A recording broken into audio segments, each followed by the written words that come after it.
దేశం మొత్తం ఎదురు చూసినటువంటి ఫలితాలు నిన్న రావడం జరిగింది.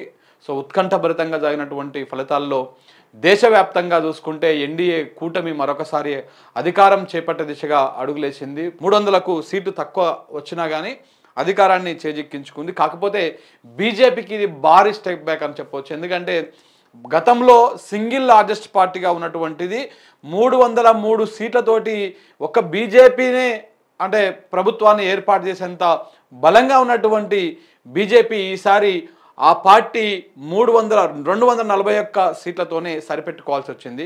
ఎన్డీఏ కూటమి కూడా అధికారానికి చాలా అధికారము చేజిక్కించుకున్నది. కానీ ఒక రెండు పార్టీలు కనుక అటు ఇటు చేసినాయంటే అధికారం కోల్పోయేటువంటి ప్రమాదం కూడా ఉన్నది. మొత్తం అంతా కలుపుకుంటే ఒకసారి మీరు ఇక్కడ చూస్తే మొత్తం కలిపితే కూడా 293 సీట్లు మాత్రమే ఎన్డీఏ కూటమికి వచ్చినాయి. దాంట్లో బీజేపీ కేవలం 241.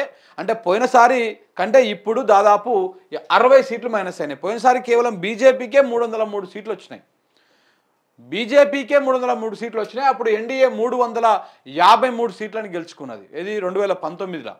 ఇప్పుడు 2024 వచ్చేసరికి కేవలం బీజేపీకి వచ్చింది 241 ఓట్లే. అంటే ఒకవేళ గవర్నమెంట్ బీజేపీ ఒక్కటే ఫామ్ చేయాలనుకుంటే దాదాపు 272 సీట్లు వస్తే గవర్నమెంట్ ఫామ్ చేస్తుంది. కానీ మ్యాజిక్ ఫిగర్కి దాదాపు ఒక 31 సీట్ల వెనకకే ఆగిపోయింది బీజేపీ.